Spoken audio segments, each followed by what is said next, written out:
Hello everyone, welcome back to the channel. My name is InsideAgameR. Welcome back to Omsi 2, which has been a while, I must say. I do apologise, but welcome back to Omsi 2. Welcome to a Control Centre Simulator event, where today we're here in Hertfordshire. We haven't done Hertfordshire in a little while with the extra line packs available from Michael Hadley. So yeah, we've had a couple of weeks off. I needed a break. I was a bit burnt out with the old Omsi crack. A few things happened within the community, I suppose, and I just lost all interest, to be honest with you. I had to walk away, hence why there's not been very many videos over the next couple of weeks. I'll get back on top of it, I promise. We've got some exciting things in the pipeline as well. We've got some people working on some new things, which I don't want to talk about just yet until they're here. But anyways, hello everyone, hello. So we're here at Hertfordshire. I'm in the Digibus. I'm going to be honest with you, the repaint is wrong. I don't know why. This is one of the very early prototypes when I was changing the bus around. For some reason, this 850 has this one. It doesn't even have the right seats or my dashboard mod. I don't know what's happened. It's like maybe I haven't driven it since it got updated. I don't know. Did all my files get bloody replaced? But yeah, repaint is terrible. Let's not talk about that. This was the very first one I made way before I released any of them, which they do need updating. I will get back into that as well, I do promise. But anyways, hello to people here. Colin, good evening. Lil, good evening. Harrison Lang, Tanner Family Memories, of course. Harrison, your birthday tomorrow. Well, happy birthday for tomorrow. UK bus travel journey. Well, I don't know why that just seems so hard to read in my head, but hello, my day's been okay. Mike Ray, good evening. How are you? How's the new job? Have you started yet?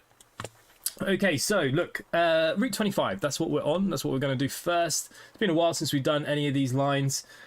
I've realised that this is probably the wrong bus because I've got the enhanced global files. So we're probably going to fill this bus now the first time anybody gets on the bus.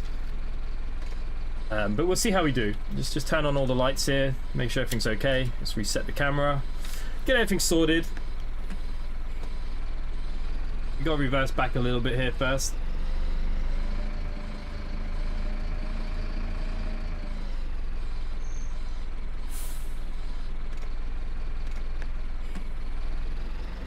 Let me know if the bus is a bit loud. I'll turn it down. I know the sounds have now changed on this bus, so they're a bit louder, I suppose. Oh god. Yep, first stop, we're going to be full. Oh, friggin' hell. That's not good. Need double deckers for every route on this. Now, I'm going to be messed up here too because I have to sell the first ticket before the ticket machine works. So we'll see how this goes when somebody asks me for a ticket. Probably all going to go to crap. Anyone else here? Star Eater, hello. Good evening. Droxley, good evening. Hello. Hello to everyone that's just lurking there as well.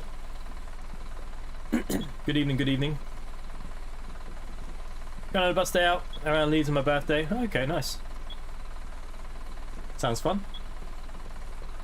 I'll be back flying this time next week. No, not this time next week. A week Sunday.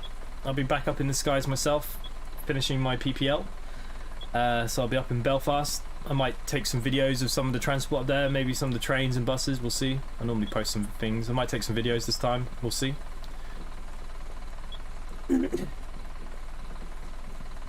Oh god, I can't believe we're a full bus.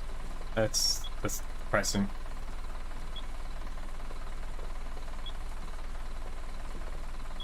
And that's a ticket though, which is good. Okay, 38 out of 38. Nothing like it. Alright, get those wipers on. How's okay, Red Dog. Mike did induction day with the medical yesterday, and then I'll be working with the dogs every Thursday afternoon, and then I get more days. Oh, yeah, sounds good, mate. Sounds good. Alright, we don't need for 10 minutes, so let's just fast forward time. There's no point messing around.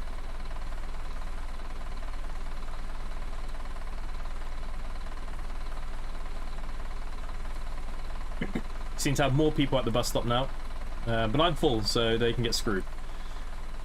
Need to change the sign to bus full, don't I, really? Look at them all. Crazy people. Yeah, so if you have Michael's global files, you need to make sure you take double deckers out. But I really fancy driving this bus. It's been a little while, like I said, since I've even played Omsi, so I've just... Apparently I don't even know how to use my brake pedal. Bloody hell, what's going on?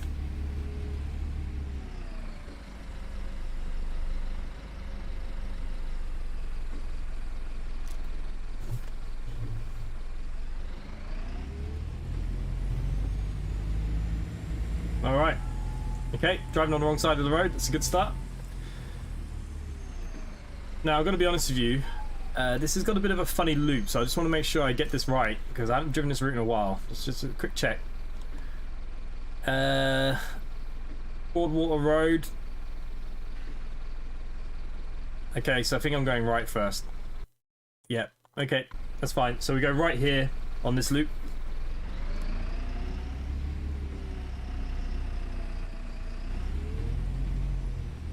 Get rid of my mouse. There you go. It's out of the way. Still recovering from COVID, so I will be kind of clearing my throat a little bit. I'll try and turn off the microphone when I remember. So I do apologise, yeah, a bit of coughing. We're doing the 25 to the hospital, yeah. It's just that roundabout, the red lines just go out in every direction, so I just needed to make sure I was going the right way. Alright. Let's get the foot down.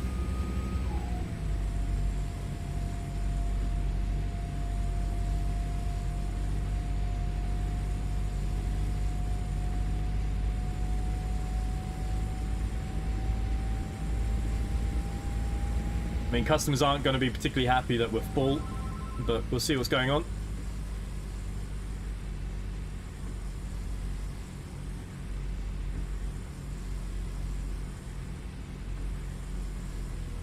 Alright, no one's getting off, so unfortunately we're going to do our usual. Sorry, love.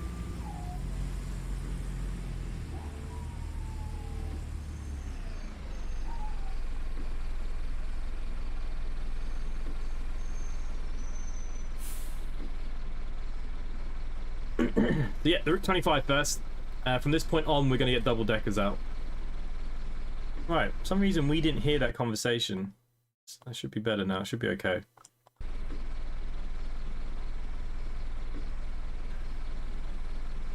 Bus police chase. Fortunately not.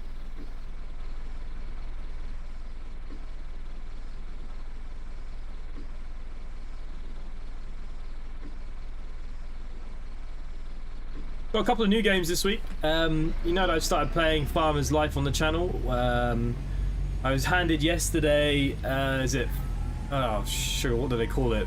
My Brother's Father, which is the prelogue of Farmer's Life of Kashmir, like, you know, his father and his parents. I've got that in early access. I don't think it gets released for like another week, so we'll be doing that, some of that this week. I don't know whether it'll be videos or streaming. What else did I get? Got some sort of zoo game. I don't know. I haven't looked at it properly. I'm not sure what it's about yet, if it's any good. The stadium simulator, the renovation one. They've handed me the full access key now, not the demo.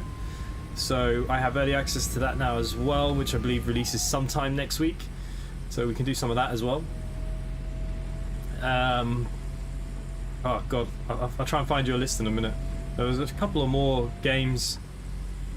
When I get to the end of this run, what I'll do is I'll get the list up of all the games that were sent to me over the weekend and stuff, and during the week. See if any of you guys fancy any of it. There's another one there as well. I'm trying to think. It's called Grimgrad. It's like a city builder, but it's a little bit different. Again, haven't really looked at it in much detail yet. I just kind of put it on.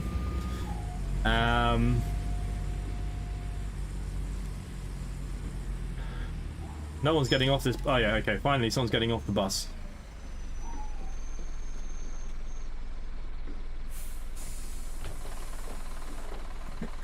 Actually, I can have a quick little look now, can't I? I can show you some of them. So yeah, new Renovator full release I've got now. Grimgrad, which is supposed to be this city builder. It doesn't get released till April the 5th. Looks alright. Haven't really looked at it too much. Farmer's Father, which is, like I said, it's the prelogue to what I've been making videos of recently. So you learn about Kashmir and his family, how he grew up from Farmer's Life. They sent me Conan. I know it's an old game, but I got sent that this week. Where's the other one? There's another one here that I've already uploaded. Where's that gone? Pretty sure there's another one somewhere.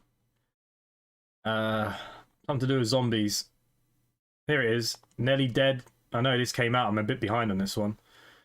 It's supposed to be multiplayer. I don't know if it's any good.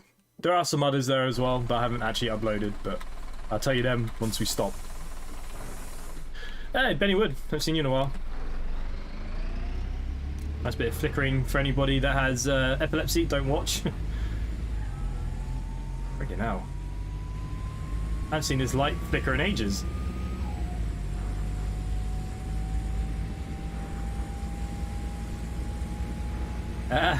I don't play Omsi religiously though. Like, between my streams and my videos, I don't play too much on my own. And right now I'm struggling to play it all because that light is pretty dreadful. I get sent so much other stuff that I'm always looking at, playing or testing or some other rubbish. My Omsi hours are quite low actually. And considering I have a very successful company, okay, no one's getting off. I don't know why I stopped. Just used to stopping at every bus stop.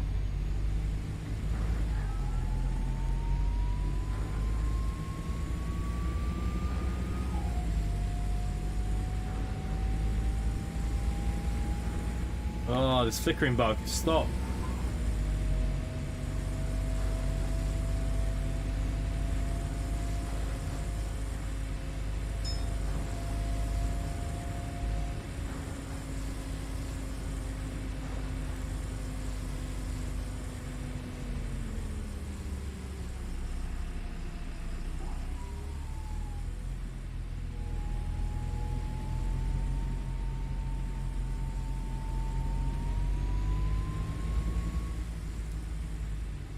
We have time to kill. I might be able to find some of these other games now.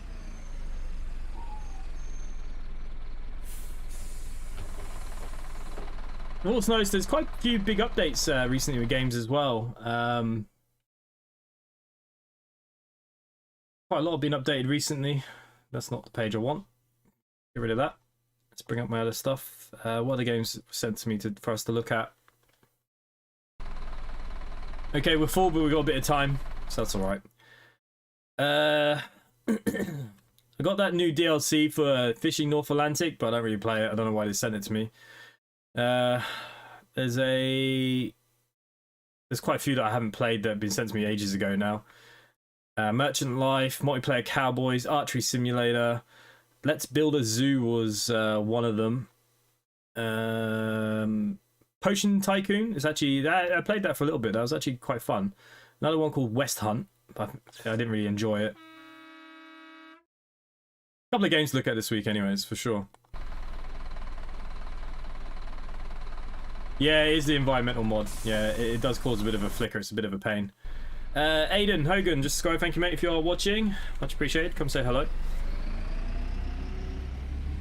Yeah, there's nothing really new going on with Omsi. See, look, I don't overplay Omsi like quite. I mean, some people in the Discord, like, I feel like this is the only game they nearly play. I don't know how they do it. Like, they just. I mean, it's different. I drive buses, so you know, it's maybe I'm not so excited by it. I'm not sure. Akala is coming soon. I don't know. Not heard much yet. Not heard much about it. I was told that there might be a new beta to try soon, but I don't know. Until something is confirmed with a date, things don't mean much to me in the Omsi world. But we've had some fantastic left-hand stuff released or re-released in the last month. But yeah, Omsi UK is a bit quiet at the minute. That is true. But yeah. Like I said, if I do drive in my own time, I generally don't drive UK stuff. Bloody passengers.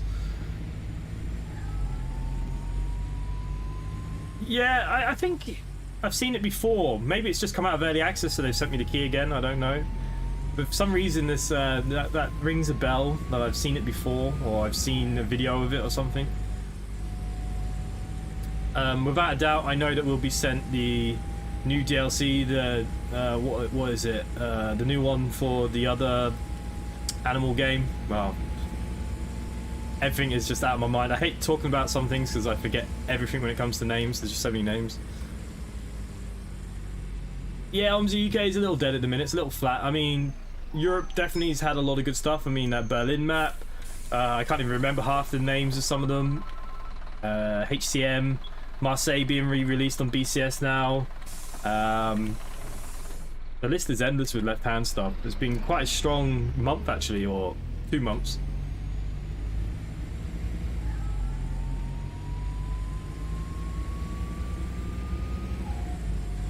Yeah, maybe. No, it's not that I don't play it. Look, I like a lot of games. I like a lot of simulators. Look, I like to fly. I like to do lots of other different things. So, you know, I don't have, I suppose, a particular interest. I love simulator games. I can just be hooked on something. Like, this week, Farmer's Life. I haven't played it in ages. Had an update. I saw it. I turned it on. Next thing I know, I've recorded 10 episodes of it. You know, that's how I can get. And everything else just goes out the window. So, nobody's getting off, are they? Talking to you guys too much. And then on my deck, I'm playing mostly Harry Potter or SnowRunner at the moment because of the new season that came out. Been playing quite a bit of SnowRunner, I must admit.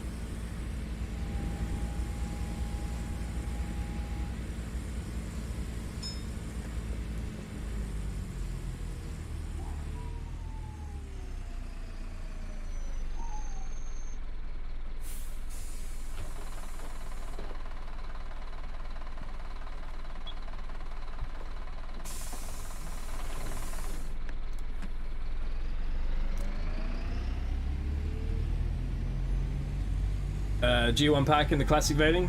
Yeah, I mean, look, there's good stuff in the pipeline for some Omsi UK stuff, but it's just a bit slow. Did any of you see that Oakford's got a new route? There's a YouTube video that came out today. Did any of you see it? From Dan. He's created, was it the line 62? I did watch it. I think it's 62 now.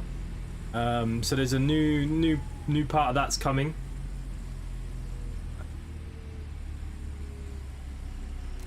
I know some people can be a bit funny, you know. Yeah, it's not real. Oh, bloody wrong side of the road. What's wrong with me? I'm driving in Europe.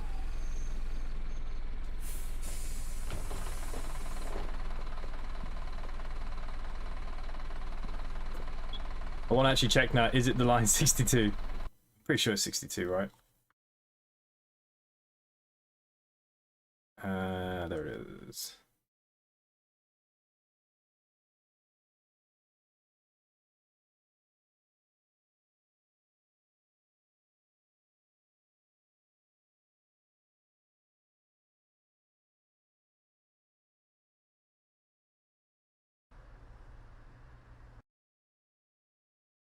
Here you go. Here's a link to the video.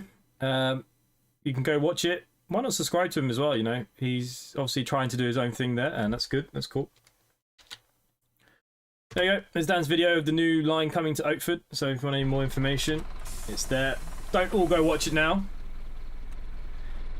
Go back to it in a little bit. It's very quiet in here for Omsi tonight, actually, to be honest.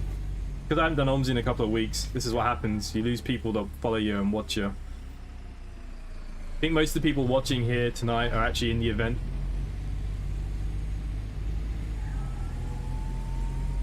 But there you go. There's a link to his video. You can go check that out. I've already seen that the viewers are dropping, so you're clearly all going to have a look.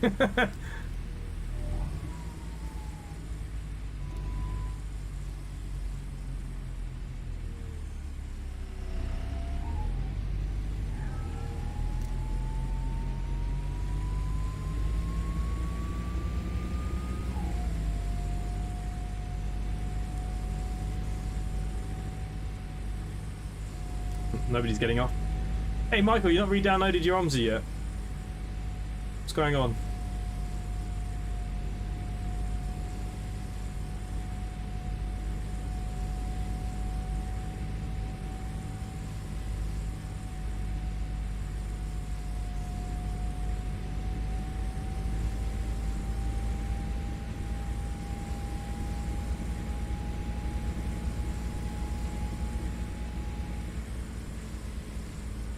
Hey Scott, how are you? Oh.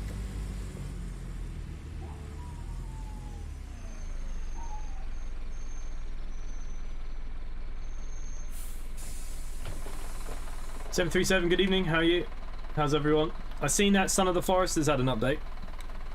More parts of the story added. cave system changed or something. I'm gonna have to do a stream.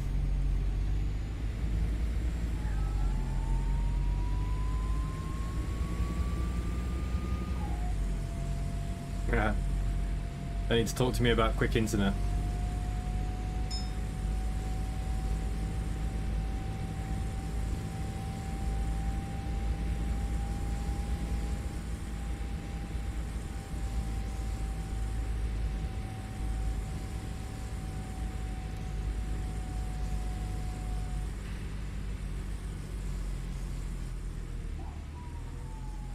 Did you see the steam train coming to SimRail as well? I really hope it's not too complicated to drive. It's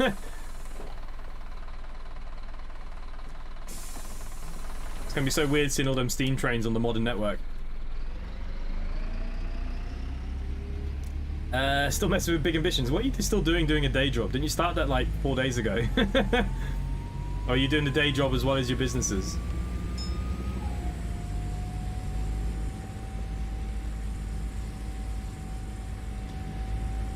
A lot of UK routes are very quiet, especially for more like rural towns and stuff. So like these little midi buses and stuff are all that they need. You'd be lucky if you get friggin' 50 passengers a day, you know.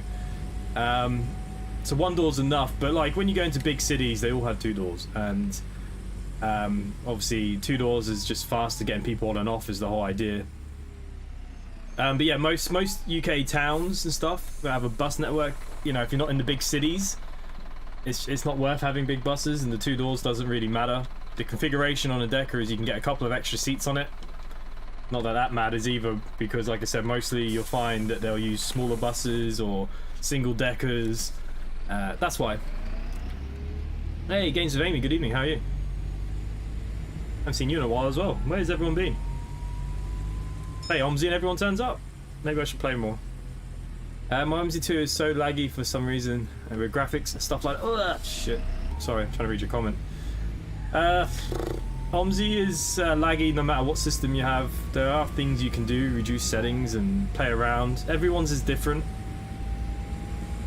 But there are things you can do. You can turn down, you know, some of the traffic, the park traffic, some of the objects. Do help it run. Depends on maps. Some maps are just terrible. Don't have any money for businesses.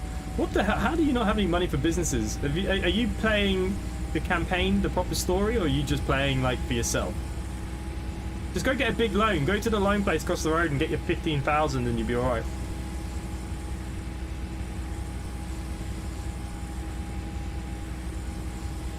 Hey, Yuktesh, good evening, how are you? Should be streaming later tonight, not sure yet, possibly the squad. The squad.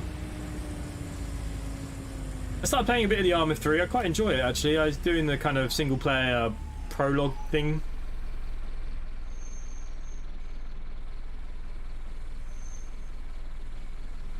But yeah, just send me a link when you do.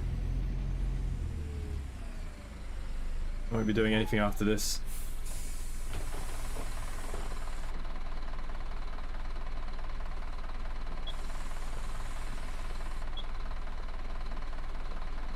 Yeah, no worries, Emma. I was only messing with you. I know people always have real shit to do.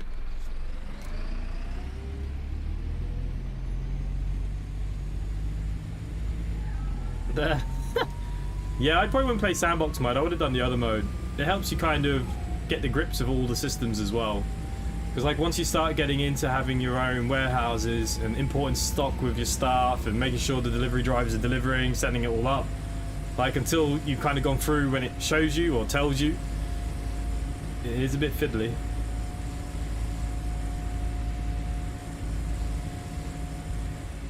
Arma 3 strong point is MP stuff. Yeah, like, I was just trying to learn all the buttons and stuff because there's quite a few to remember, and so I was just kind of getting the grips of it, and I was doing the just the first kind of whole campaign bit you get with it.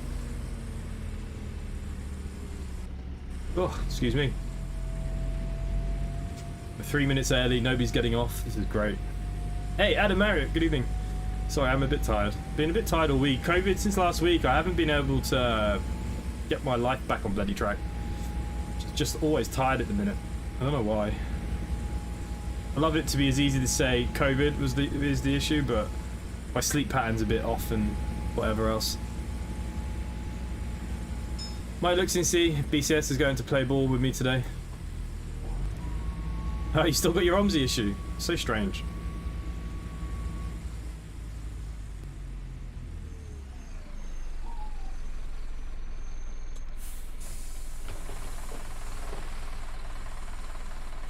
Sounds play, good evening, how are you? We're on the Route 25, we're very early, so we're going to have to sit around now for 5 minutes. Well, not 5 minutes, but a few minutes.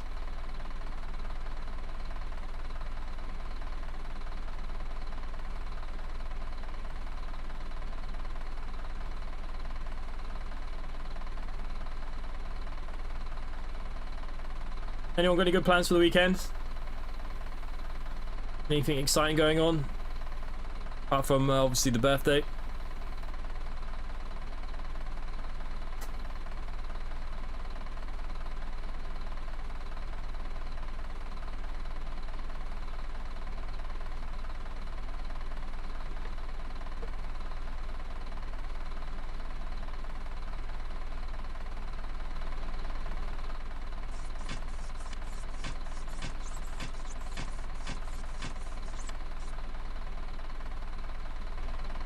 Sometimes waiting it stops, that's what it feels like.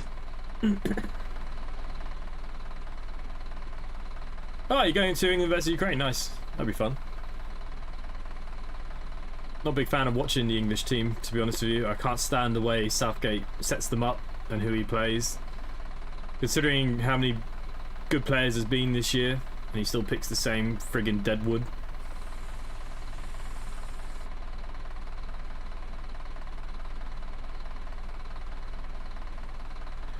Working Sunday, trying to get 3DS games before shop closes Monday. Oh, nice.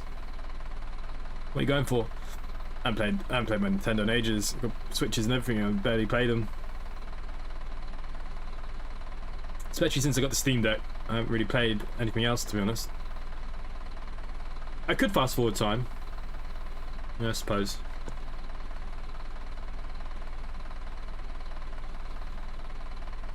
I started watching that show on TV as well. I have it recording. Oh my god.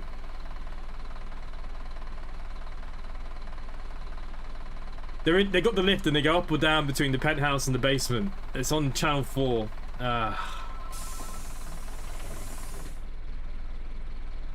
It's got Greg James hosting it. I quite enjoyed it. Quite bitchy. All the good Irish players go to the UK. Yeah, well, of course, because got more chance of maybe winning something. The Irish national team's going through a bit of a rebuild phase. A lot of the players that have been there for so long now have just got so old. It's all young kids now, a lot of the Irish team.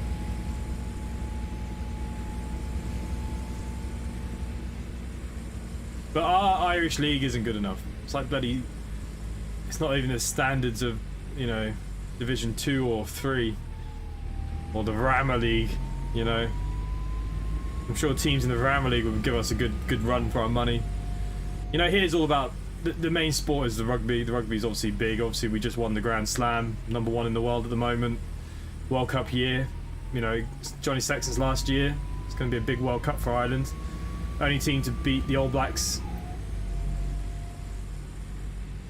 Yeah, so look, rugby's the big one. Then obviously we got our own sports. Like we play Irish football and hurling.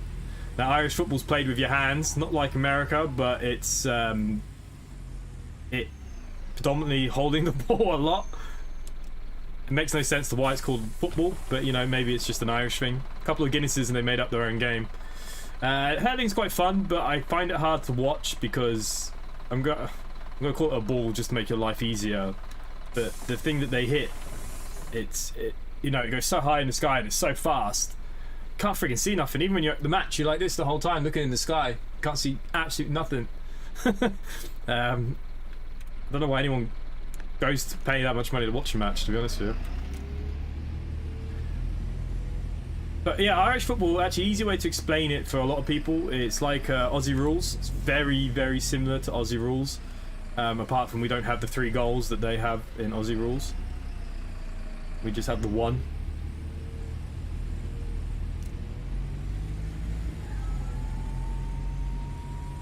Busboy Ben. Tonight we're on Hertfordshire. We're on the 25.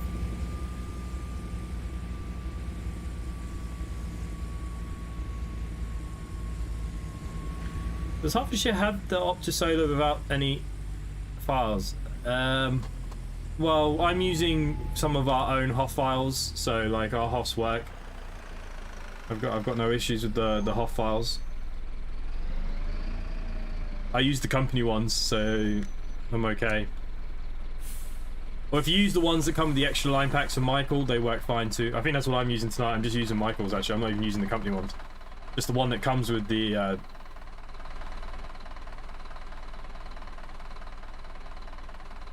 think. Or maybe it could be, maybe it's the SP one. I have no idea now off the top of my head.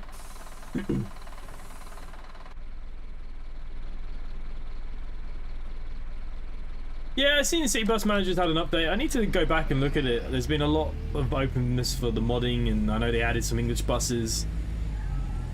Something I need to go back and look at.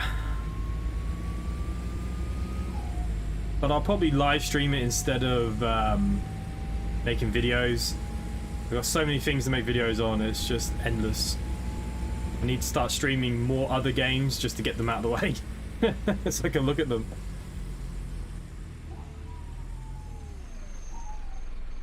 Okay, I got a full bus, so I don't know why I'm pulling in.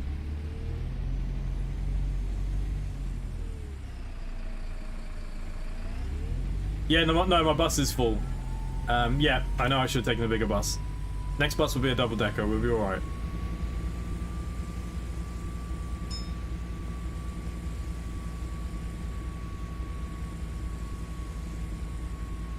No, the map comes with a HOF file.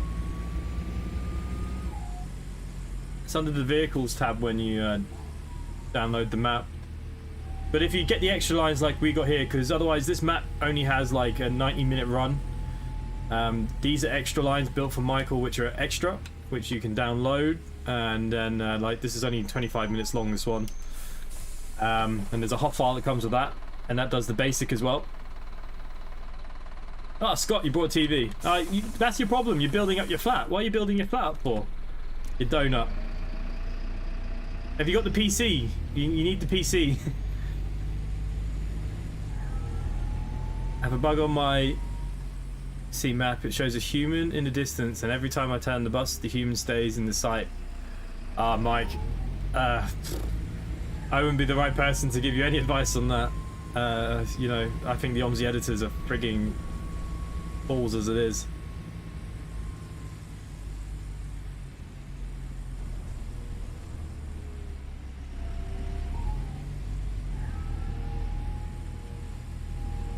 Well, they shouldn't have a problem with the HOF files because we have them in the download pack anyways. There is a HOF file there. I'm not sure which one I'm using. I'm pretty sure I'm just using the extra line one.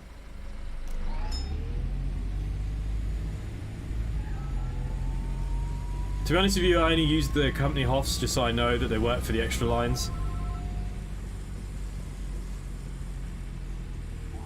I've driven on Cayuga. I've made a couple of videos on it.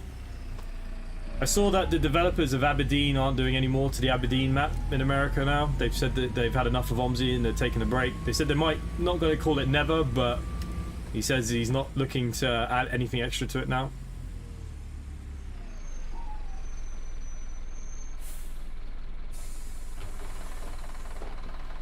Get a PC in a week's time when I can afford it. Need to go back to bed and go to work. How the hell are you struggling so much? Maybe the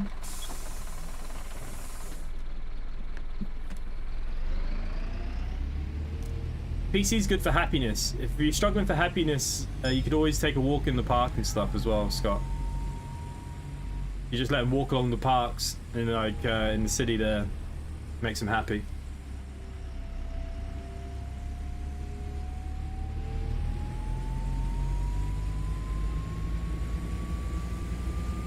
It's a very addictive game. I've got 2 more episodes pre-recorded of it, and then after that it'll go to a live stream because now I'm at the point where I'm just grinding, so like the videos are just the same. It was even boring me the other day recording the last one. I was like, nah, we gotta go to live streams for this now, so we'll do a live stream of that soon.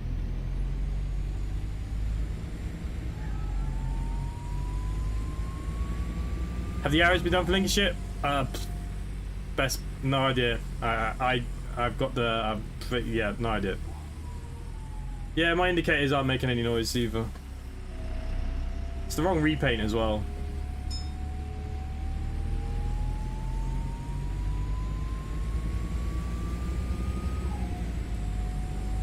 Oh, welcome to Olding's Corner. I'm driving so badly, everybody wants to get off. That's what we want to hear. Oldie's Corner, and look, we pick up 2 Dorises.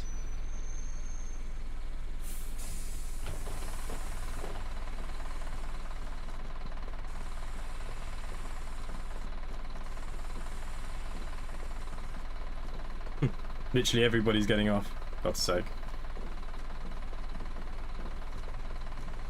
All I did was click the gab. People are so fussy.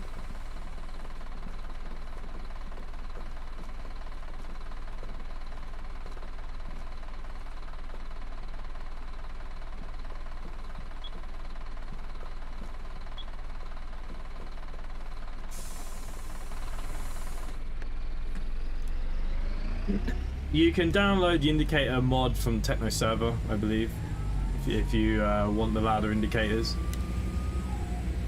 I haven't re-downloaded it since the last update.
Yeah, Michael's on strike.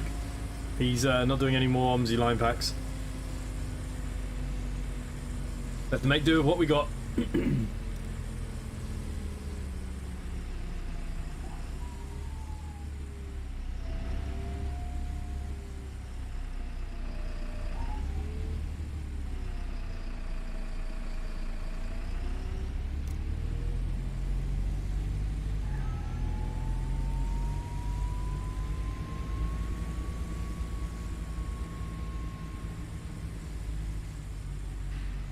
No worries, Sam. Catch you later.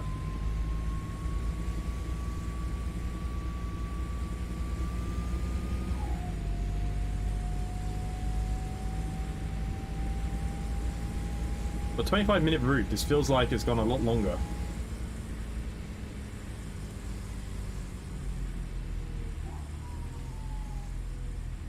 Anyone getting on? Put your hand out. Move. Through all of you.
Yep, thank you, mate. I didn't realise. That's because I was coughing. Mike Norris, mate, I'll catch you later if you have to watch TV. Yeah, Michael, this is a very long 25-minute route. Emil, I'm good, mate. How are you?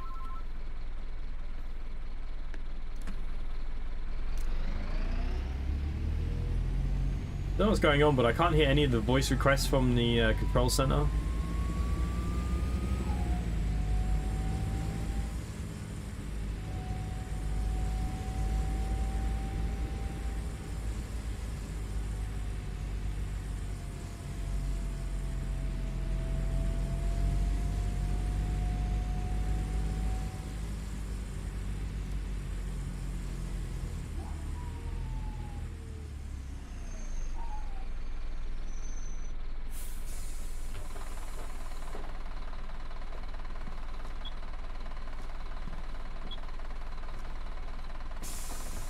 Commander Fox, nothing better than a cold log finish your week's work. Yep, I am drinking unbranded.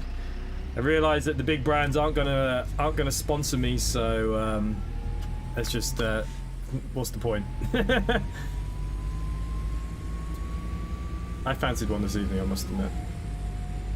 Been one of them weeks.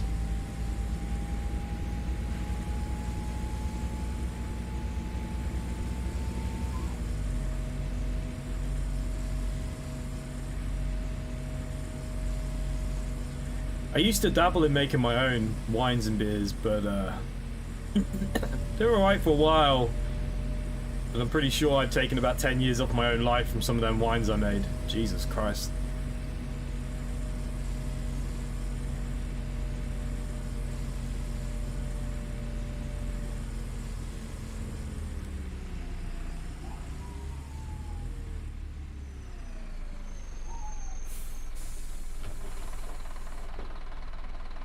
Alright, well, we're 2 minutes early, again.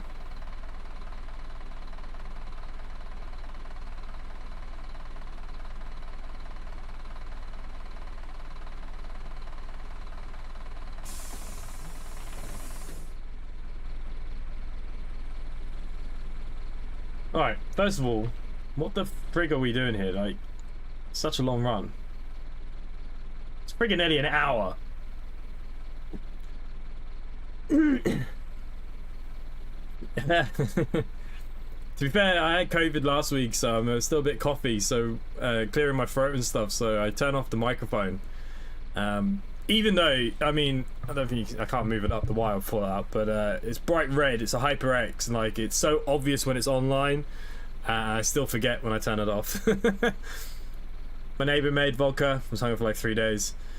Yeah, I never went into the hard spirits. Beer and wine was kind of my point, but I'd say some of my wine was more like poutine. It was pretty ghastly.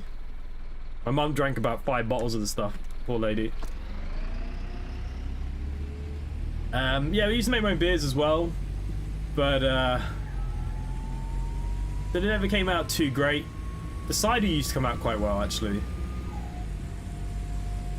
But it's very hard to keep controlled temperatures here. That's why it's not that easy, I don't think.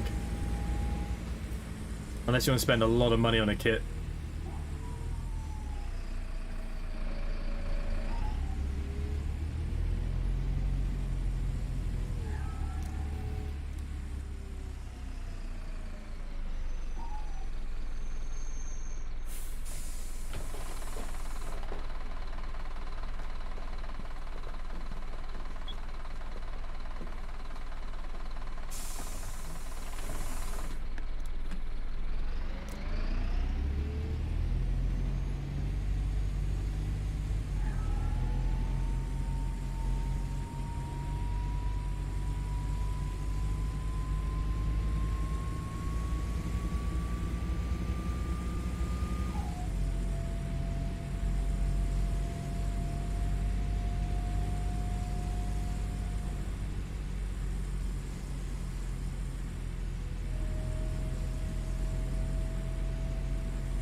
Let's think about making a forge over the weekend. Might make a few dirty knives with the old axe heads. How are you going to get the stuff that hot? My Finnish cousins say drink Jägermeister and you stay from COVID. Yeah, I used to drink a lot of Jägermeister back when I was a bit younger. I can't drink it these days. It gives me chronic heartburn. Jägermeister. It's the one thing I can't do anymore. I don't know why. I can't drink apple juice or Red Bull anyways. I don't like Red Bull or any of those kind of caffeine drinks too much, apart from coffee. I get chronic heartburn from them. And same with apple juice. Can't drink apple juice. I love it, but I can't drink it. It just absolutely wipes me out for a while. I eat Rennies like they're friggin' in polos, you know. I used to like a lot of Flaming Sambuca as well.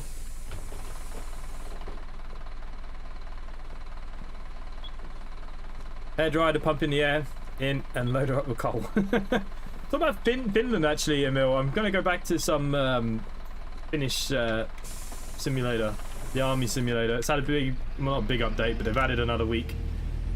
I'm gonna do some of that as well.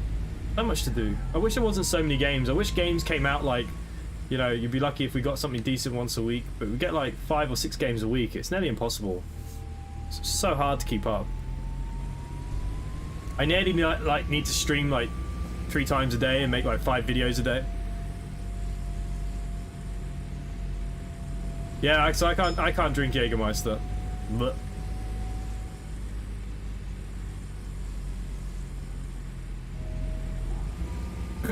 but yeah, remember them days? Down in plenty of shots of Jaeger bombs.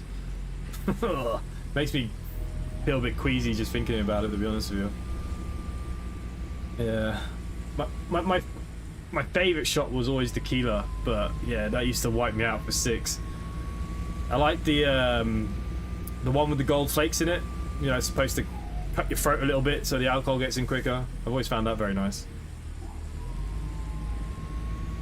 I might stream it on Sunday because on Sundays I've been doing the F1 manager, but there's no F1 this weekend, so maybe Sunday I'm going to do some Finnish army and see how far we can get through a live stream.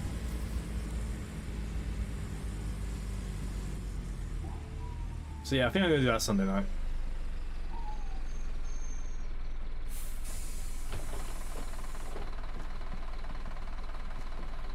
All aboard. All aboard. Yeah, I saw that they've added another week where you get bazooka training. That sounds interesting.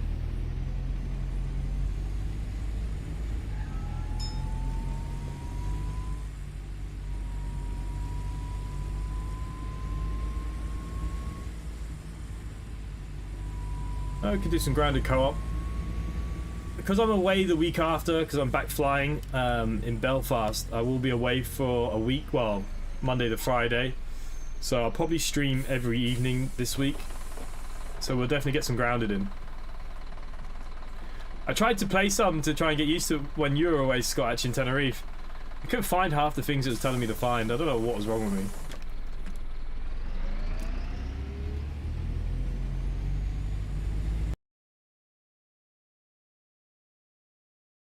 Alright. Apparently I've had a crash. I don't remember that happening. I must have hit someone. So my collisions have turned on for some reason. I thought my settings were a bit different. Hey ho. It is the world of Omsi.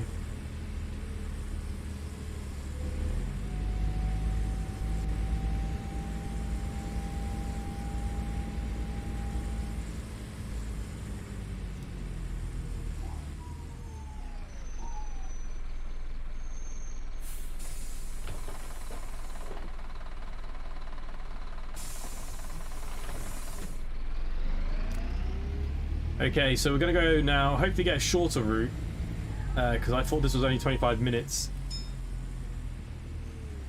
Go on, you're gonna pull out. You're all gonna pull out, just go. Friggin' Clio drivers. Absolute hate Clio drivers. I used to have one of them, and in that colour. Believe it or not. Worst car I ever brought. And that was actually My very first car was a Peugeot 106. It was a 91, red. The passenger door was completely like banged in. It'd been in some dodgy accident. I paid 100 quid for it. Best car I ever had.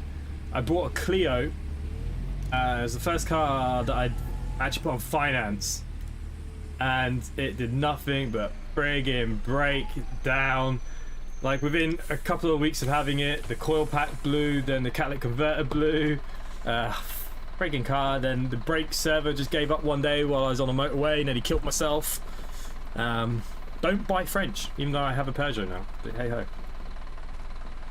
Intend to work on the 1st of May, so it's 5 weeks full time for training, but 9 to 5, so not too bad.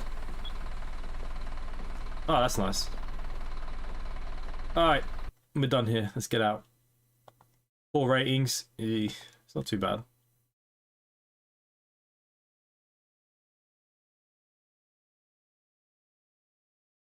Right, I gotta go back to the office. Rob, 1970s Escort Mark II was my first car. You know what? I really wanted. I remember when I was in college, my friend had an Escort Mark II, and I was so jealous. And you know what? They were so cheap back then. Like you could pick up a really handy one for like less than a couple of grand, and freaking never did it. Big regret. Love to have had a. I'd even have one now if I could get my hands on a decent price one or Capri. I have a classic Mini here. But unfortunately a plane has to come first, but then after that, you know, definitely love to get myself a nice Capri or a nice Escort. Okay, looks like I'm gonna have to get out of the simulator. I knew there was something wrong with this.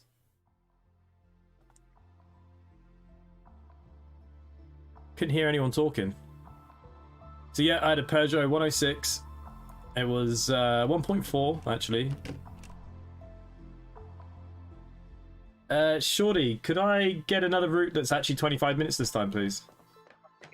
Yeah? The last one was an hour. Oh, I thought you meant 25 past 8, not 25 minutes long. Ah, you donkey. That's my bad.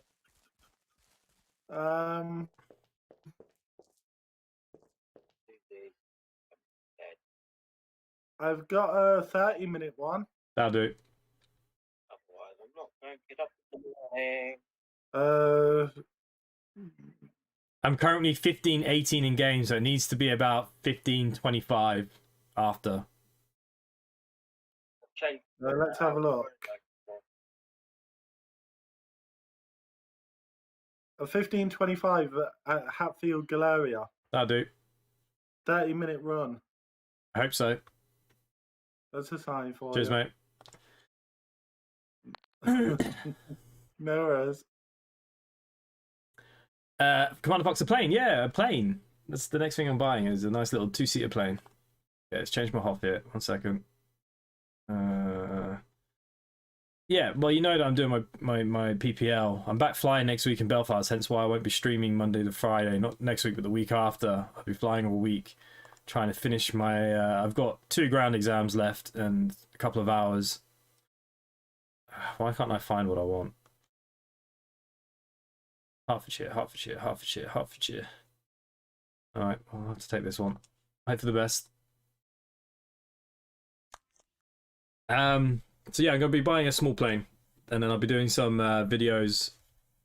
Well, I've actually recorded videos. I actually have some on YouTube, but I never posted them because I don't know. There's a lot of streamers out there that do like their training videos and stuff, but part of me feels like it's quite personal to the instructor. Now, my instructor is a great guy. Well, you know, couldn't ask for... Well, you say I couldn't ask for better. He bloody shouts at you, but when you get down on the ground, he's nothing but praise. But in the air, he's hard work, like sometimes. But he has no problem with me posting. He said many times, "Oh, do it. You know what? It's like free advertising for him as well, you know." And I don't know.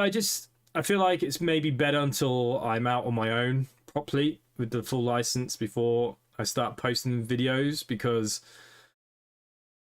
you know, I don't want other, maybe, you know, you don't know how many instructors or pilots that might have had loads of airtime could be criticizing what, you know, how he trains and stuff. And I don't want that to go back on him or anything like that. Even though he is absolutely fine with it and he has no issues with me posting the videos, I just feel a bit like that. Because unfortunately people on the internet are just not very nice people sometimes. So I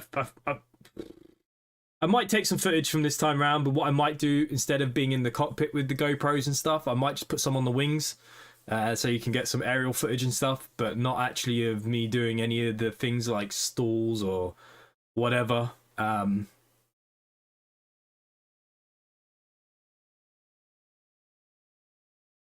Yeah, I'll think about it. But yeah, the videos are there. I made them. I sent it to him. He looked at them. He was happy. Everything was all right. But I don't know. I started watching some other people and how they constructed their training videos, and I was reading some of the comments, and I was thinking, Jesus Christ, like, what is wrong with people? You know, flying a plane really is not that hard. I actually felt like getting my driver's license was harder than getting this pilot license. You know, the thing with it's just like anything. You just need time in the air. The hardest thing is always keeping an eye out for traffic and, you know, traffic patterns and things like that. So obviously you don't crash into others or, you know, whatever. But once you kind of get past, once you kind of get past that part of things, it just flows naturally. Everything's natural. Like, people worry about radios and stuff. You know, like VATSIM is very constructive. In real life, it's not like that. Some pilots, you know what, half the time I don't even understand the shit that some of the pilots in the area are saying. It's so bad. Like, some of them are coming from different parts of the world, believe it or not, flying into these airfields. Some of them have funny radio language slang that I'm pretty sure they're not supposed to use, but they use it anyways because they all know each other. Or you know, even though I'm in Belfast, once we're past a certain point, you have to connect to the Scottish network because it's the Scotland Tower that oversees the air around the field and stuff. And when a Scots person is licking a microphone and trying to tell me something, I ain't got a clue what they're saying. Oh, Jesus, yeah, like, way more risk of driving. There's nothing, you know, compared to the air. You know what's in the air. You can see planes. Someone says, you know, I don't need to know who they are. As soon as you hear someone say, I'm on short final or on final, and I know I'm in the pattern, I've announced where I am, I've had visual, we both said to each other, you know, yeah, visual, 3 o'clock or whatever. There's no issue. There's no issue. It's so easy, you know. And like I said, people get too much into it, like, even like the phonics of saying all the, you know, the phonic alphabet. You don't have to be perfect. Like, you don't say every letter on the airplane. Now, when I first started flying, I thought this is what it's going to be like. So there's me studying these things, and you know, it's nothing like that really. And it can be quite rough as long as, you know, the direction is there of, you've announced where you are, I can see no traffic, I've heard no traffic. The actually hardest part is remembering to tune into the radio stations of where you want to go. Like, so often you know, like I said, once you leave the airfield, you come out of the zone. There's only a small zone around airfields, a very small zone. Once you come out of that, you go, usually, especially if you're not in, you know, you're not going into Gatwick or anything like that, obviously. So you go to a tower, and depending where you are, for me, it's either Shannon or Scotland's main ping. You don't need to talk to them. Now, once you're in the airfield, you just got to remember to tune back into that airfield, or if you're going to another one. Now, there might be no people in a tower there. Some of them have towers because they're very busy. Now, the one that I train in and out of does have a tower, but it's not active all the time. It's like 70% of the time. So I might have left in the morning and there's been full service, and when I've come back, it might just be me. And, you know, the main thing is just remembering just to say, I'm in the pattern. You know, doing the pattern. The reason why you do the pattern is so you can see the airfield as well. Like, you know, you can see the 360 around you. Once you come and you're coming down the back end, I mean, you can see anyone that's coming on final. You've had plenty of time to hear the radio. You just say, you know, whatever you are, Golf Zulu, Foxtrot, on finals, runway 24. That's it. Nothing else. And then everything's visual. Everything's visual. It's a bit different once you go up to the big stuff, obviously, but you know, that's not the kind of flying I'm doing. Dumb question though. Do you have a parachute? No. Some of the small planes actually that are there, some of the GA planes actually have these parachute things, but I asked my instructor about it. It was quite funny. I said, do you not put these in, because, you know, you see them popped out sometimes with some of these smaller planes, like you see them just floating down. He thinks like people worry about that so much that usually they're so low, or they forget, or you know, there's not enough time for it actually to open up. So it's absolutely pointless. You'd be better off trying to fly the aircraft to the end than pulling for this parachute and hoping that it's going to get you down. But in case of a parachute on me, no, there's no parachutes. Just bumpy landings sometimes. That's the other thing about training, actually, I don't like. I mean, he's obviously used to it, but the first couple of landings you do are pretty rough. Like, especially when you're getting used to it, or there's a little crosswind. And you're thinking, this poor guy's plane that I've literally just smashed into the ground, like, oh. Well, obviously, look, that's what his insurance is for, obviously, but you do feel bad. It's like someone's car. Like, you go to someone else's car, you won't slam their door, especially if it's a new car or something. You feel bad. Like, it's your own car, you do what the frig you want. But when it's somebody else's, like, you always feel like, oh. That's always a thing. Have I ever tried model aircraft flying? No. I can barely drive the model bloody cars, let alone the aircraft. I actually had a model airplane when I was a lot younger. I got it as a Christmas present one year. This model plane, it was actually pretty good. Lasted a few summers, and one day I took it out and it was a bit too windy, and the wind just took it and it went straight into a tree, and I never bothered fixing it after that. I was like, nah, frick this. It was a bit too hard. Alright, for some reason, Omsi is not working here. Watching some YouTube videos of commercial pilots who glide to eventually land after engine fails is pretty impressive. Yeah, well, that's what we train for. Like, I could be up in the air, and this is a part of your training. You know, you'd be flying along. He'll be saying, you know, maybe follow a direction, or just fly as you want, or whatever you're doing. And he might cut the engine. Now, obviously, you don't turn off the engine. You just turn it all the way down, like you're creating this scenario. And it's all about how you react from that point. Nose down. Okay. Try and refire engine. Engine won't refire. Mayday, mayday, mayday. Blah, blah, blah. Gonna be landing. Whatever. And at that point, you have quite a bit of time. Even if you're only, say, 3,000 feet in the air, these things can glide for a while. Like, not massives, but you have enough time. You can see a field. You're going to get this plane in that field without a problem, without a shadow of a doubt. I think for me, the first stall was scary. Like, it's a weird feeling, stalling your plane so you can recover for yourself. Especially when he starts telling you, like, don't tip too much, because what happens when an airplane stalls? It always dips to one side. You never know which side. Generally, most that I've done have always dipped to the left. So once that plane finally stalls, it dips. Now, natural reaction is to push the stick in that direction. But then you could be potentially putting yourself into a pretty dangerous dive and a spiral. And it's the fact that you have to counter it, especially with the rudder with your feet. So if you're not used to using your feet and your hands, it can be a bit funny at first. And also you got to be careful about pulling too fast forward, because if you pull too fast forward, again, you're going to nosedive pretty quickly and you're going to lose a lot of ground. Like in a stall, even in a small plane, you can lose 1,000 feet in a couple of seconds. Like, it's like that. So the first one is always the worst one, but like once you start doing them, I actually find the ground ones were worse, because when we were training on the emergency landing, the first few times, like, he would lead me to it. He would have shown me how to do it. The first one, he kind of guided you into it, and then after that, you're on your own kind of thing, and he just sits there. And like, you pick this field and you think everything's going perfect, but it's not easy to judge. Like, coming in on a field, you know, you've got to do the loop, you've got to find the way to get yourself down, lose the altitude, but you've got to nail speed and altitude with no engine. Is a little bit harder. Like, if you're coming in on your approach, you can use the engine for more speed. You're never going to drop below your indicated speed. But when you don't have an engine, all you've got is altitude. So you have to use your, you know, and it's all judgment. Now, there are things in a plane, like, you can turn them, it's called a slip and slide, where basically you put the aileron one way and you put the rudder the other, and the aircraft skids on the air, and you can lose altitude and not lose speed very quickly. A lot of pilots like to practice it when they're coming in normally. They'll come in quite late, slip and slide all the way down, quick landing, in. instead of the slow, you know, judging altitude and speed.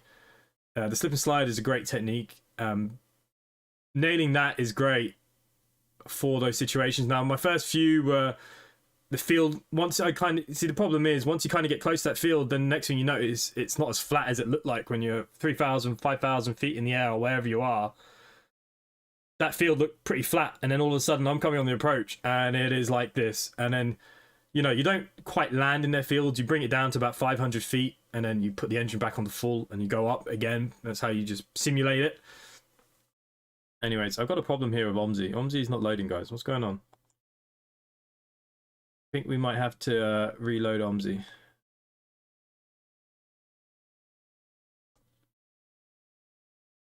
Look at that beautiful Formula 1 car. Where's Omsi?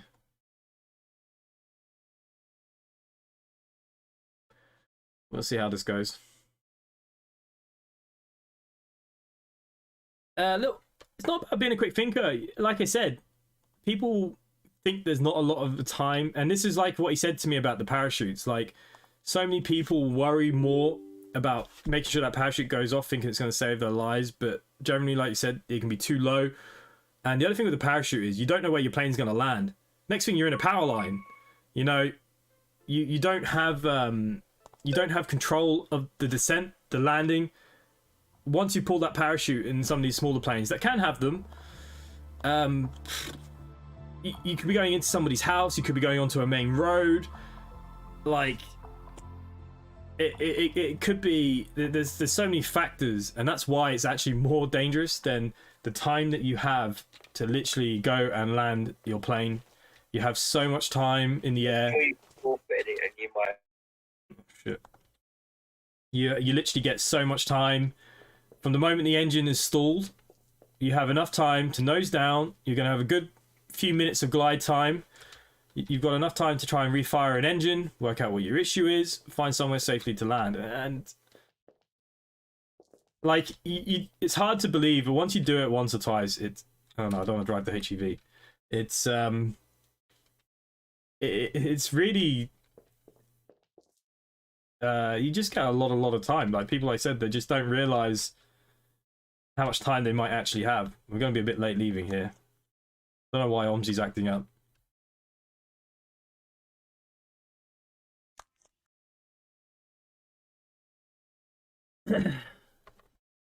So yeah,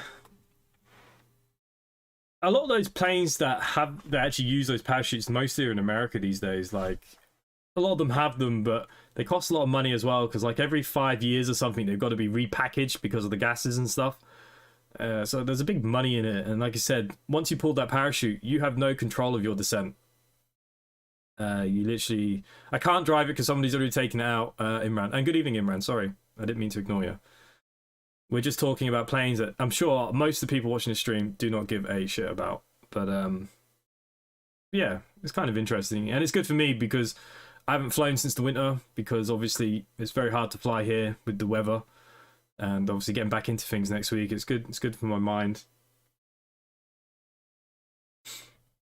But yeah, look, it's nowhere near as scary as it. Once you kind of get over the initial phase of flying, it's not that bad. Like, there's silly things like thermal pockets. You know, all of a sudden the plane feels like it's, you know, been lifted and dropped, and you know, but it's okay. The plane will fly itself. Like, you don't need to be hands-on flying. Like at the very beginning, I'd be told off a lot, say for overcorrections, like just because the wind's at a little judder of the plane, you know, you feel like you pull back at it because you think the plane's gonna fall out of the sky or whatever, and that phase takes a while, and that comes differently to everybody. Like, some people were naturals and, like, you know, they could go up there and not have a problem. Like, it did take me a good couple of hours, maybe 2 hours, 2.5 hours before I felt comfortable in the plane, knowing that the plane probably wasn't going to kill me.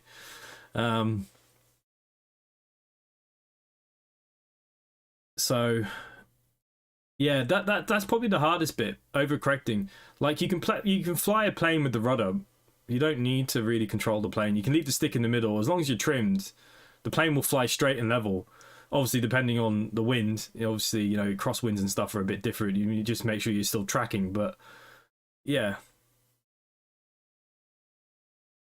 But the thing with America, it's very vast. Like, you can go to them smaller airfields, and like if they pull the parachute, you know, they're not going to go into power lines. If I pull the parachute, problem is I could end up in the Irish Sea. You know, I'm flying literally on the border of the sea. So like if I pull the parachute and I went into the sea, it's going to be frigging cold in the Irish Sea, I tell you now. Right, well, I'm glad you're interested, Ryan. One person. Looks like Omsi's going to work now. We're going to be very late though, but it's all right. I think it'd be cool one day to learn to fly. It'd be an amazing feeling, first solo flight. You'd be surprised. You don't need as much training as you think. Like I said, once you're comfortable, and that's different for everybody, you're very quick. A lot of people get up solo within 10 to 15 hours, easy. Some even 3 or 4 hours, and that's it. They're you know, some people are just so comfortable with it. Like for me at first, you know, the plane might blow and I'll be a little bit like, oh, you know, it didn't feel stable, and obviously it's just a weird feeling. Planes are designed to fly, combat jets not so much. Yeah. Well, planes are mostly designed to fly anyways. I've been watching loads of Mental Pilot lately, kind of. Yeah, you know, I was watching a couple of them there because I always watch a lot of these people getting their MPPLs or PPLs. Because I find it interesting how they learn. Like I said, I could easily put my videos up. My guy said I could, but I just, after reading some comments and the way some people are, I'm just, I'll probably wait until my plane's here, and then people can tell me I'm a shit flyer. I couldn't give a toss, if you know what I mean. So, yeah, I feel like it's more of respect. Like some of them I'm watching there with their instructors, and I don't know if the instructors feel that comfortable about it, even though they say they are. I mean, I bet you every second person that goes to flight training now wants to record themselves, not just for themselves, but most people are starting YouTube channels, or, you know, because it's a very easy thing to probably boost the channel or get a channel up there, is because people are always very interested in it.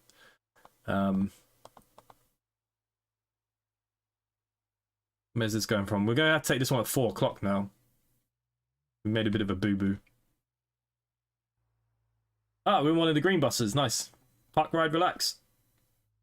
I like the green ones. The green ones are nice.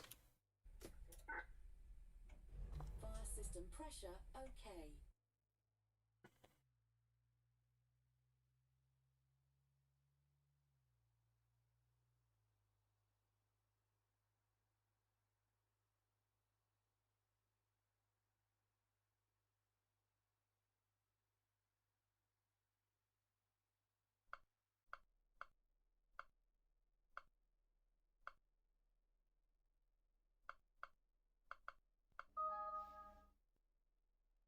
Okay, let's get this turned on.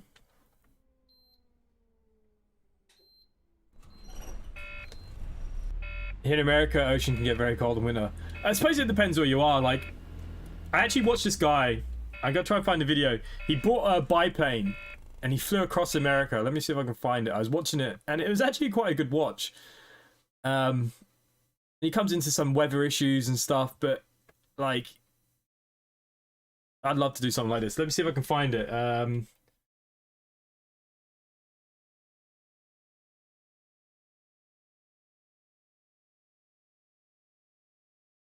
remember what it was very called. Oh, here it is.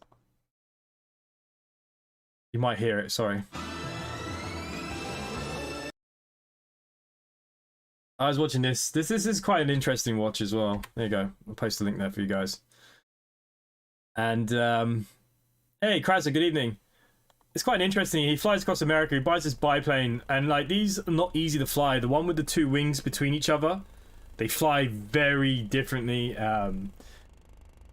But fair play to him, like, he did it.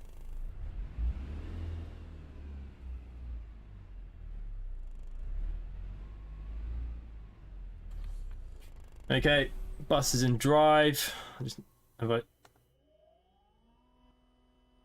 Don't worry. Remember, it's an electric bus. Diesel engine will kick in past a certain mileage. Everybody's walking on the wall. Oh yeah. Make sure you duck, Doris.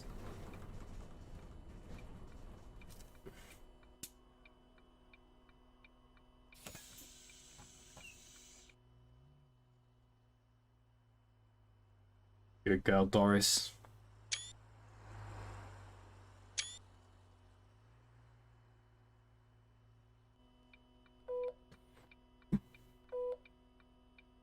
Yeah, the police are everywhere in this game. Yeah, it is true. When these maps were made, like, this is a very old map. There wasn't many vehicles. There's a lot more out there now. If you change the AI list, it'd be better. But yeah, a lot of them have a lot of police. all part and parcel of Omsi. We all love Omsi. Sure. Okay, let's fast forward some time then to 1600. 15. No, 59. I'll do. More people? Anybody else? Anybody else? Oh, yeah. Doris is coming. Floating in the sky. There we go. Oh, Doris. I was watching YouTuber operator Drewski, who plays jet flying simulators like DCS Engine, Cold War jet fighting. Oh, yeah. I mean, I keep getting told to play DCS. I don't have any more space between X-Plane, this, that. Everything's like 1,000 gigabytes these bloody days.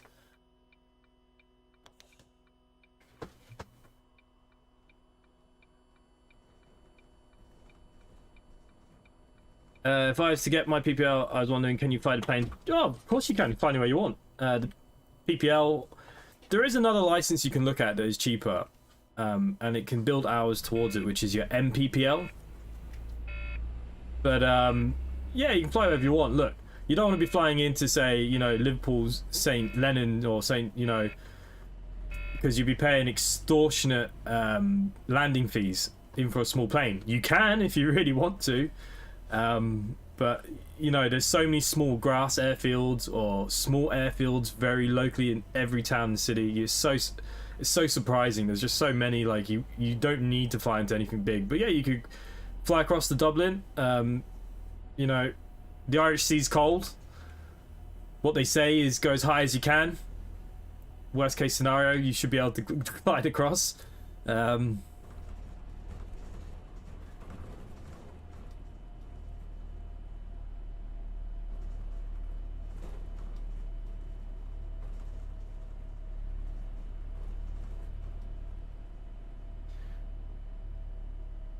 Yeah, you can fly wherever you want. Yeah, as long as, you know, you're comfortable in it. You know, your flight plan, and you know, if I was to fly to England, it's not a problem. You just gotta fill out custom forms. Like, you don't need passports or anything. But say if I flew from my airfield here and I flew, you know, okay, to my parents, wherever their closest airfield is. There's quite a few. I think Oldham is probably the closest to Basingstoke, maybe, or Blackbush. You know, there's no problem. All you do is you got to fill out a flight plan, like you do like when we practice flying in simulators. It's very similar. You do it online. Doesn't take very long, a couple of minutes. Put in your passport numbers, and that's it. When you land, there's no customs or anything. Same if I go to France, say.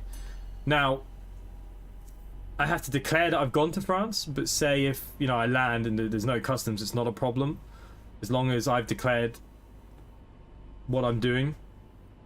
Now, obviously, if there are any sort of transport police around and they checked, or any customs, if I haven't filled out that flight report properly or plan, and say if I've taken not the same amount of people, or, you know, you can obviously be in big trouble. But, you know, you're not going to make a trip like that without planning it, are you?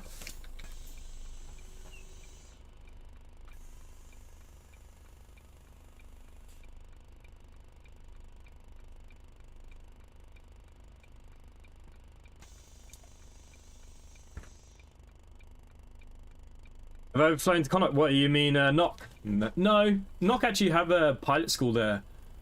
I was actually, that's where I wanted to do my license, but in the middle of COVID, there's only one guy in the club who does the tutelage, and unfortunately, back then when I wanted to get into it, it was a nightmare because he was kind of a bit funny with the COVID stuff, and then we went up.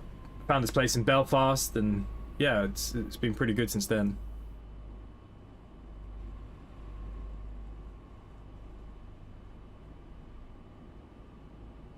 But yeah, you can fly into Connacht Airport if you want. There's no problem. They do charge you a landing fee. I think it's 15 euros or something. Obviously, if you're with the flight club, so that'd be the thing. If you join a club, like if I say I join their club, even if I have my own plane, and even if it's not stored there, say if I just bring it on or whatever you do with it, as long as you're part of the club, you don't get charged fees at some of these. We don't really call Knock a big airport, anyways. I mean, it has what, maybe 10 domestic flights a day, going between here, the UK, and some go to Spain. You know, it's not the busiest, but you know, Ryanair do come flying in and out. Aer Lingus flies from there as well. There was Lauda, but I don't know if they're still flying since COVID. They literally just started a new route, and then COVID hit. I don't actually know if they're still flying from Knock. EICN, is that Galway? Galway would be my main airport. There is another airport just outside of Galway. It's a grass strip. That'd be the kind of places, once I do get myself my own, that you'd expect me to fly in and out of or whatever. Aran Islands. Do a bit of flying out to the Aran Islands. Quite excited for that. My grandmother here in Ireland actually lives next to the airport for the Aran Islands on this side. So the I don't know what this frigging code is now, but if you look on the map 737, I know you're from Ireland. If you look at Galway and go to the west, there's an airport that goes from there to the 3 Aran Islands. My grandmother is there. If you look on Google Maps, there's literally 3 houses. My grandmother and her brother and my uncle have the 3 houses there. They own the land outside the airport there. Oh, that's where the Limerick Flying Club is, isn't it? EICN then. I friggin' forget codes. Yeah, they got a big flying club and a big flying school there in Limerick. Oh, Cuna. Oh, sorry. I thought you meant Connacht. Sorry, yeah. There's another big airfield in Portlaoise. Is it Portlaoise? There's another big one down there. I say big airfield, look, they're not big airfields, but you know, there's so many. You'd be surprised how many small strips there are in the area of Ireland. Like there's so many. There's one on this side of the Aran Islands as well, in Clare. It's a grass strip. It's near Doolin. I can't remember what it's called now.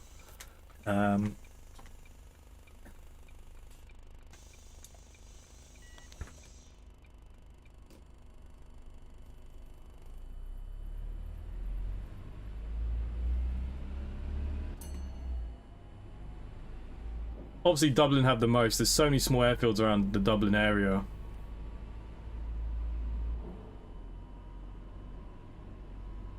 But then that's the problem when that's where everybody lives. I was looking at taking an Islander plane and it's expensive, so I took the ferry. Might take it again though. That Islander's not yeah, it's a BN Islander, you're right. I should make a video and do that flight, shouldn't I?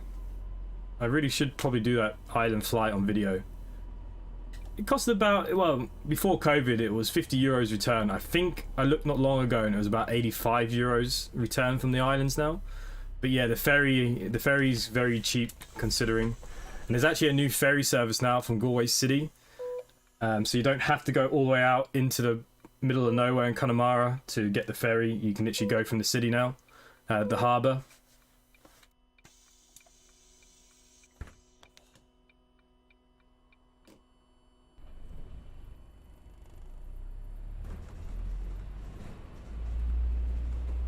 EGNM. If I remember, I will.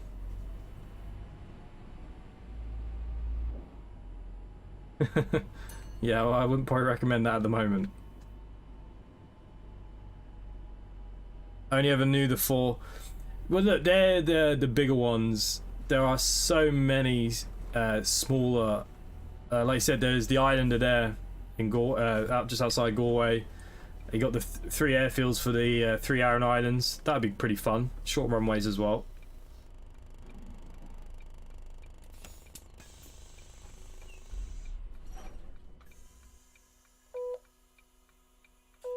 It's amazing. All my life of growing up or being here and my grandmother being outside the airport, I spent many of my younger days at that airport. Like that was before there was a lot less restrictions then. Like, you could go into the cafe and you're pretty much outside by the planes. You could go talk to the pilots, you know, you could look at the planes.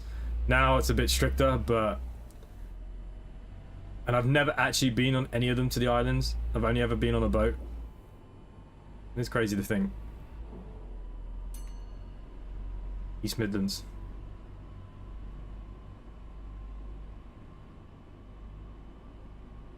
Yeah, it's Leeds Bradford, isn't it?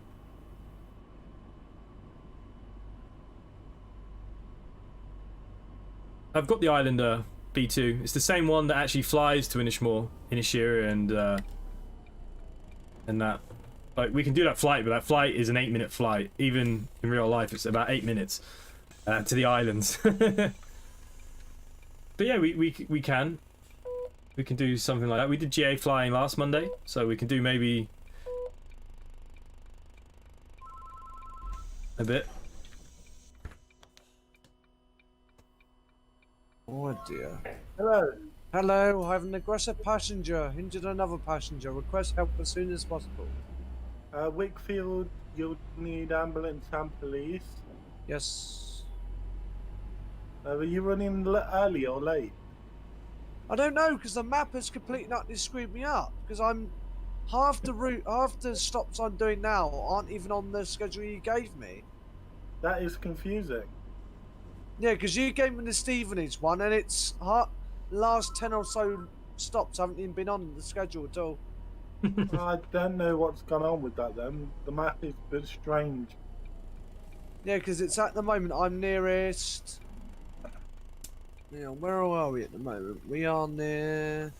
You are near the end of your route at Stevenage. Yeah. You've got about 15 stops left. Yeah. It's a bit of a weird one because obviously half the stops aren't even what are on the piece of paper you sent me. Yeah, I don't know what's going on tonight, to be honest. Sorry. Stopping you. No, it's not your fault. It's the map's fault. It's the first time I've ever done one as well, and it doesn't seem to work for me. Maybe next time we'll have a one that will work perfectly for you. I hope so. I'm sorry. No worries. So, Enjoy yeah. the rest of your run. Thank you very much. No worries. Bye bye. Bye bye. Yeah, you could fly to all 3 islands now. It's quite a tricky one. The 2 smaller islands. Welland bus station just for another 2 hours, any? What's that? I'm just in the bus station for another 2 hours. To Welland bus station, yeah. Yeah. Are you finished your run? Yeah? Oh wow, do you want another one? Any from there? Let's have a look. Jazz. It's that foreign Scottish northern accent, I think. I've got a 21. Yeah, perfect, that'll do. That's a sign for you. Brilliant, cheers, thanks. No worries. Yeah, but the 2 smaller islands are quite hard runways to land on, even for GA flying in Microsoft Flight Simulator. Especially the smaller one. It's a very short, and it comes in between kind of like 2 little hills. It's quite a hard one to come into, actually. Could be interesting.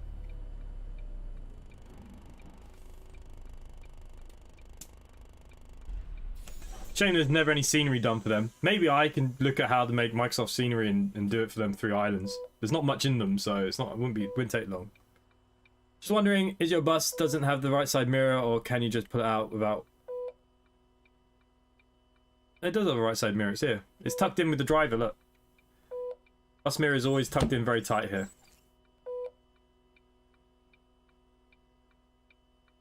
It's just the angle of view. You got to turn your head a bit. Like in real life when they train us to be bus drivers, you know, always using your mirrors. You're like this when you do your license in the bus. You have to do this every like 2 seconds to pass your test. Worse than the car. Everything is just mirrors in the bus. You don't look forward, just look in your mirror. You'll be alright.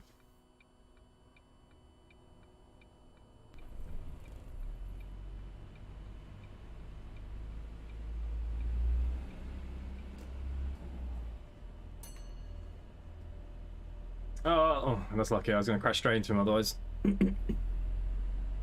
Yeah, the mirrors are tucked in for obvious reasons. Now some buses have, like coaches and stuff, have those long arms and stuff, but they're deadly. The amount of them I've knocked off in real life is unreal, probably.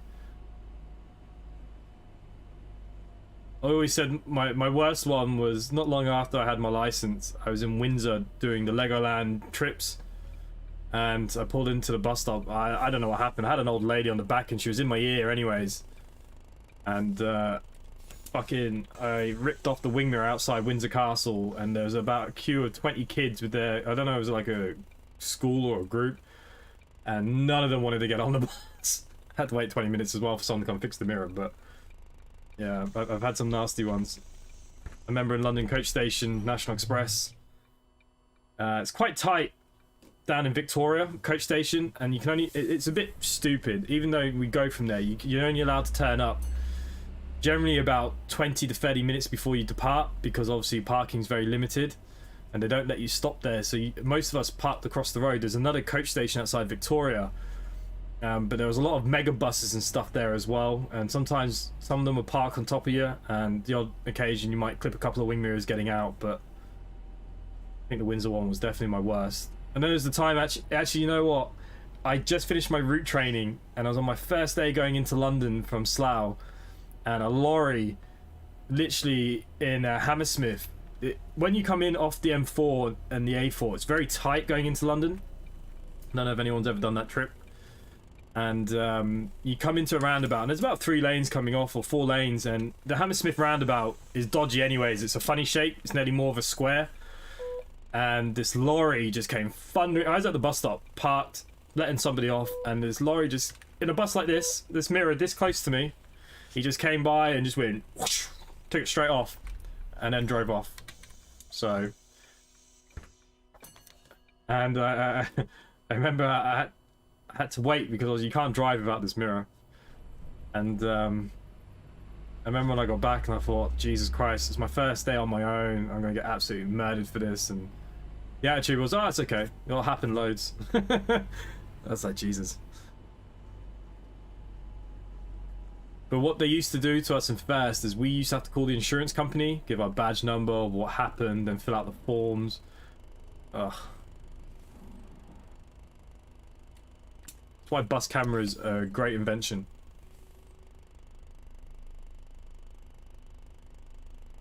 Spanish buses are mad in 2 days. 2 buses lost their mirrors and the bus was overran over a moped.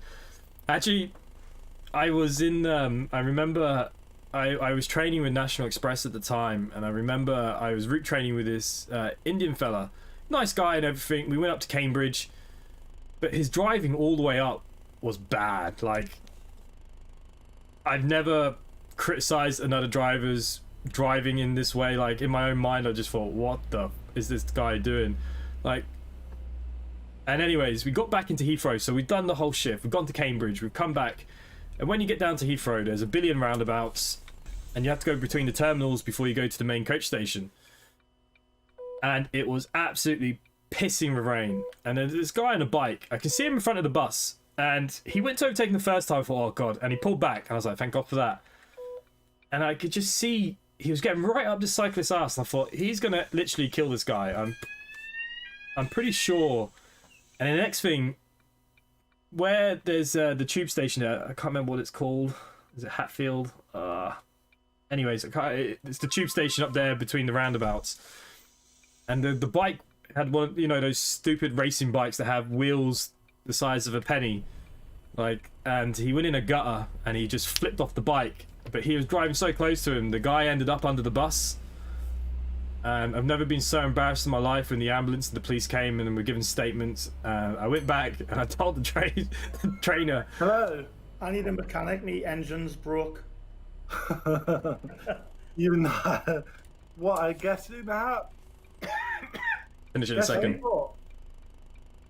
Yeah, guess in court, aye. 3.5 minutes. Brilliant, cheers. No worries. Bye bye. Bye.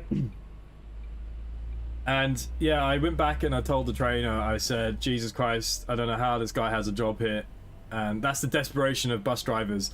And we had to go, and the one thing National Express always do, there's a camera on the front and it's set off by braking or collisions is what it's mainly for. So if you put a bit heavy on the brake, now sometimes it used to go off for the minus of things, like, but say if someone cut you up and you hammered on your brake, the cameras would come active, and then oh shit, I was supposed to pull into this bus station. This is the end.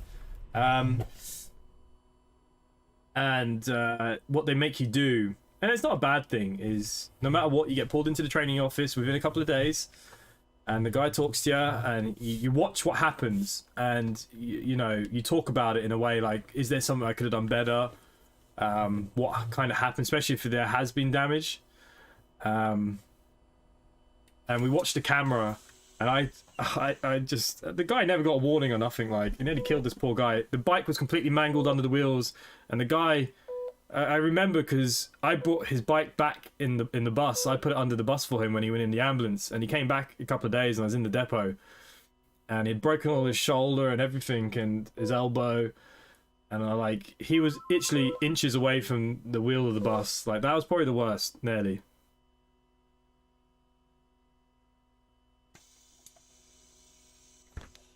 The other day, the IRS Sim Edge Brew J160, did you say that one of the airports you were flying to was one of the top 10 most seen? Yeah. No, it was Donegal. I don't know if it's still on that. Donegal used to get a lot more bigger jets in than it used to. Doesn't get them anymore. Oh, you trained other drivers, I see. In city training buses, you go sometimes, teachers standing next to the other driver. Yeah, no. So what happens is, like, when people start the job, you get training buddies. Like, you don't go route learning always with the instructors. So what they do, every company has these... Oh, I've taken the wrong turn here again. They have training buddies, so they call. Now... Hello? Hello, do you have any regular Hertfordshire ones going? Any Hertfordshire one? Yeah, no, Completely none of the ignore what I'm extra doing. 9 mods. No, because there's only one non-extra lines mod in Hertfordshire. Yeah. And there's no more of them. I don't believe I have the extra 9 mods installed. You want me to give you one for you to see if you can find out? Yeah, you could.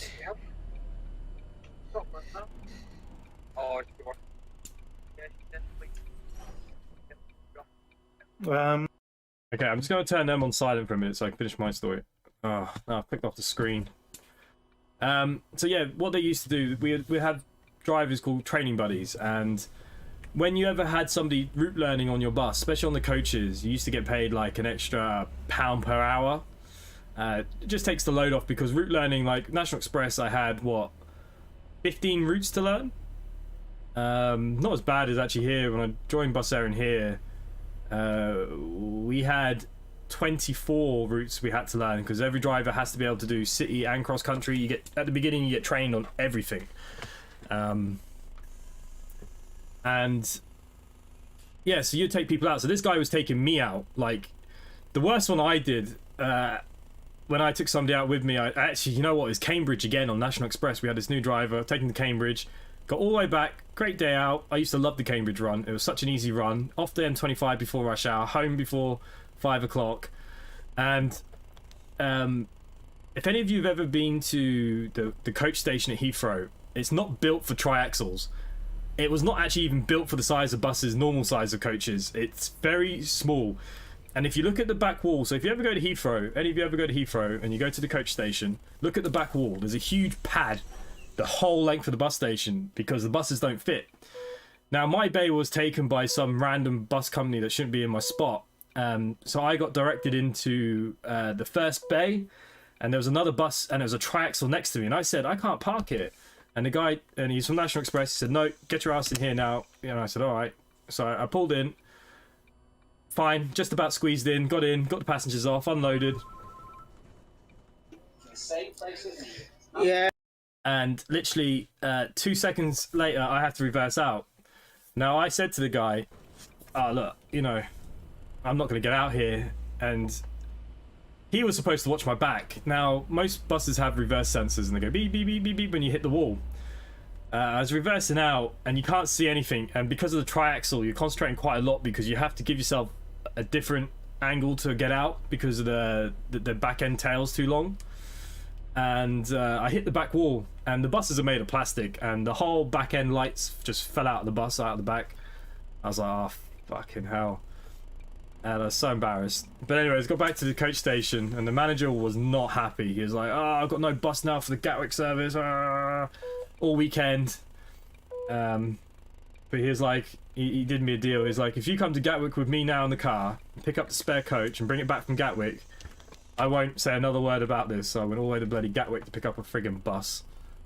So I didn't get pulled in the office. We all make mistakes. But yeah, and then there was a time on the Bath. I was actually route learning again. I think I was route learning Bath for National Express. Believe it or not, route learning at National Express is a pain. Anyways, you do the Bath run, so you go quite direct in the morning. You go from literally London to Bath, quite direct. You have an hour in Bath, and then you go back to London, and then your day's kind of done. Or is it the morning we went by Swindon? I can't remember. But anyways, we're on the M4. We park up. We let everyone off. I've had my coffee. Pretty happy. And we were leaving now. I drove there. He was driving back. Because that's how we kind of did it training. Like, I prefer driving to route learn. I don't sit there taking notes. Like, some drivers just take notes and then they put the notes next to them. I don't like that style. Now, on some of the more longer runs, I would take the odd note, especially if there was a lot of stops. But this was a direct service. Like, you're not going to go wrong on the motorway. And we're coming out of Bath, and we're back on the M4. I probably should have known at this point what the company was going to be like. But anyways, we were just minding our own business. Too early. Hello. Hello. It's been a good night. Okay, I'm just going to cancel that chat for a second. Anyways, so we're coming back, and the next thing I'm looking at the mirror, and I'm thinking, Jesus Christ, it's cloudy. And I hadn't clicked. And then someone from the back of the bus came to the front, and I was sitting there on the front seat. That's where like most of us would sit. Obviously, we'd be chatting. And she's like, "Do you know that the bus is on fire?" I said, "Oh shit." So we pulled over on the M4, and to be honest with you, getting passengers out on the motorway is pretty damn dangerous. It's something that they always say don't do, obviously, if you can help it. But it's a fire. So anyways, we evacuate the bus. We're up on the friggin' bank there between Bath and Swindon. The bus is just burning down. That wasn't the worst of it. Not a problem. These things happen. Whatever. It got sorted pretty quickly. The good thing with National Express with UK is they have a lot of routes that are subleased and stuff. So there's a bus somewhere behind you going the same way on another route number. And within about 20 minutes, there was about 2 other buses picked up all our passengers to take them to London. Obviously, bus driver stays with the bus. So there's me and my matey. And we're sitting there on the bank of the M4 waiting for the tow truck to wheel this bus into some garage in Bath. No, sorry, Swindon, because we were between them.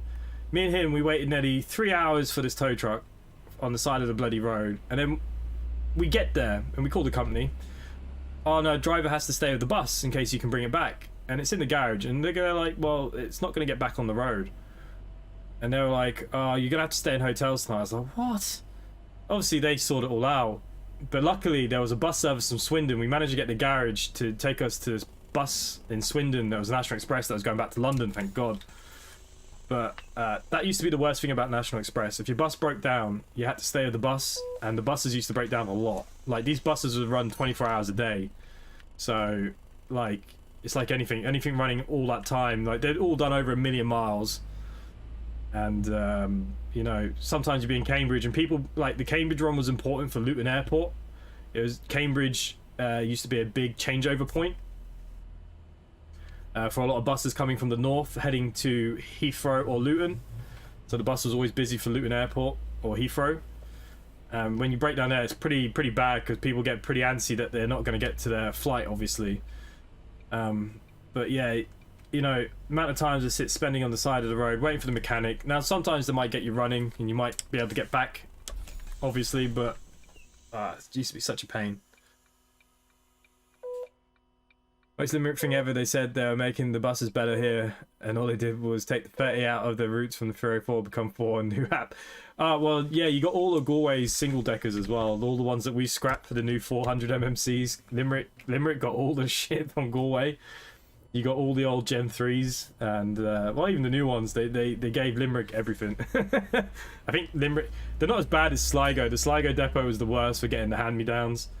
Like, they used to get the absolute trash from Galway depot. We used to well, they still do. They give up to the Sligo depot. Like, some of them buses they're running are 98s, 97s still. It's mental. Yeah, look, companies are pretty short with drivers everywhere. I mean, if you have a license, you know, if you ever do a bus test for a company to see if you can drive, they don't care. As long as you can pull into a curb, you can stop without killing everybody. You know, you follow red lights. You're pretty good to go. You know, they don't say no to anybody. Anybody can get a job. I mean, we have a guy in the Galway depot. He just got his license. There's a thing here in Ireland at the moment, like anyone on benefits, they can go and get their bus or truck license for free. They get like 2 chances to pass, and the government pays for it through taxes and stuff. It's a scheme basically to try and get the shortage of truck drivers and bus drivers. Like here in Ireland, it is pretty damn short of drivers because the terms and conditions are getting worse and worse. Like, they used to be very good for the bus drivers, but the unions have kind of screwed everything, and you know, now COVID is another problem, and you know, it's not as luxurious as it used to be here anyways, that's for sure. So from before, you couldn't get into the big bus companies unless you knew someone, to the point where they'll accept anybody. And this poor guy they hired, and day after day after day, like, just comes back with half a bus, panels ripped off, lights hanging out. He wouldn't lose his job to save his life. Doesn't matter what you do here, you can't lose a job bus driving. Doesn't want to just eats where there's duct tape all over the bodywork. Oh yeah, they're the Galway specials. They are. There's a lot of bollards in Galway City with tight turns, especially coming into Ayr Square. So the amount of people that don't look in the mirror and look at the tail, they just scrape them bollards. And up at Hewlett Packard as well, there's a big company up there. There's a lot of low bollards that if you pull too tight to the curb, you're just going to tear the bus apart. And Galway are very bad for redoing panels. Like, I've seen some panels where they've used, like, they've hand painted it back, like, to a color. Oh Jesus, duct tape, yeah, you name it, they've done it.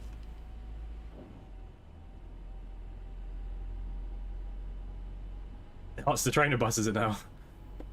Yeah, we had one of them Just Eat ones. I don't know, yeah, obviously it went to Limerick. I don't know if it's the same one. I can't remember. It was VWD something. I can't remember now off the top of my head. And it was a Just Eat one, and it was the worst bus of the fleet. And I tell you now, the thing would go into limp mode every bloody day. It had no power. It couldn't even get up the smallest of incline. If you had an incline, it was 5 miles an hour all the way up. So glad when that thing left. I wonder if it's the same bus. I wonder if that's now the trainer bus in Limerick, because it's a pile of crap. They probably would have changed the name now. I doubt it's VWD. It would have been 40 something. I think it was one of the early ones, so it'd be like 408 maybe.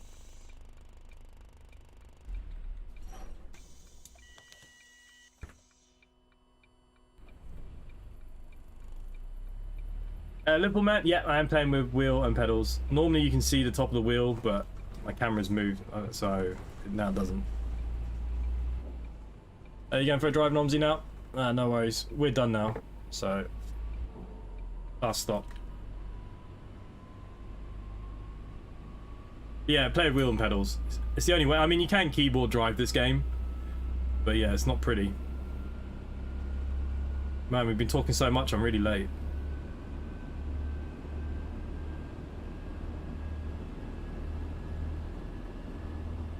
Let's see if we can pick up some speed here.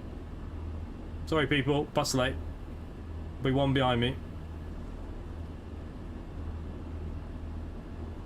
Bus full, COVID. Sorry.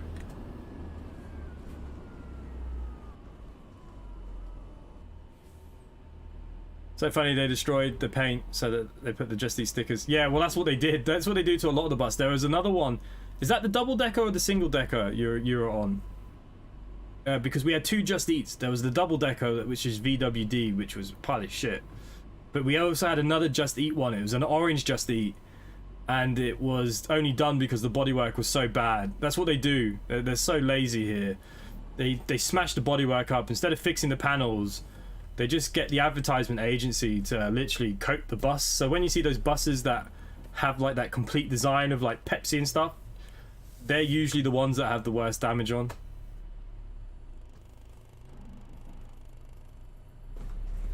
The single decker one. Oh yeah.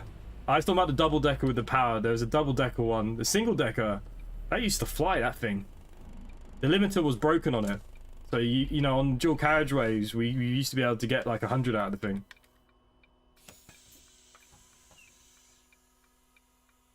It's still orange. Can't believe they've not even changed that. No surprise.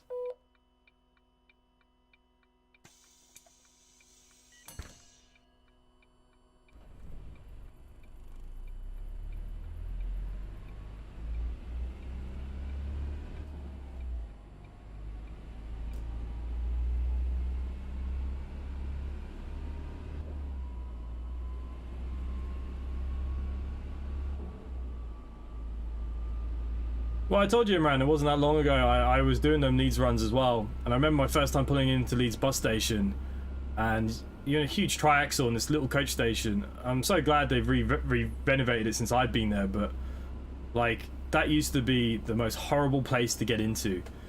So horrible, Leeds bus station.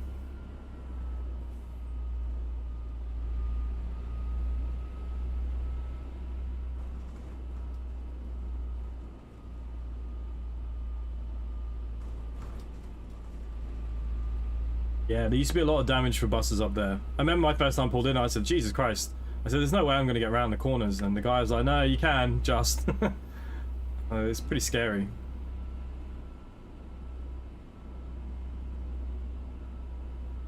Oh, crap. Too busy talking now.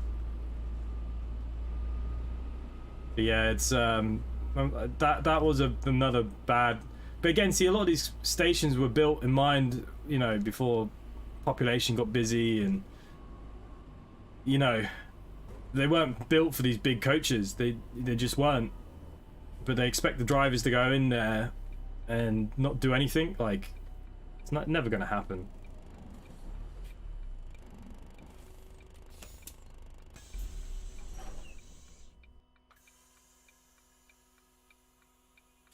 Yeah, and that Leeds one was a bad one. But Victoria's no better.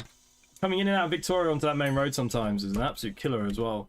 Especially in like rush hour and stuff. And like some of them roundabouts, like Hyde Park roundabout used to be a bit of a balls to get around. The one in Hammersmith, mainly because the boxes, if even the tip of that bus was in that yellow box, you're going to get a fine. There's some pretty bad places out there. Pretty bad places. Yeah, I'm looking at upgrading my rig. The cockpit is looking at cockpits and optional extras for one triple monitor stand. Oh, nice. Who needs them? You do. Like, I don't... When I play with my flight sims, I don't like the surround multiple screens that much. I'll be honest. That's just personal preference. I'd rather play on a single screen, but... I know what you're saying. Sounds good though. I'm just jealous, that's all.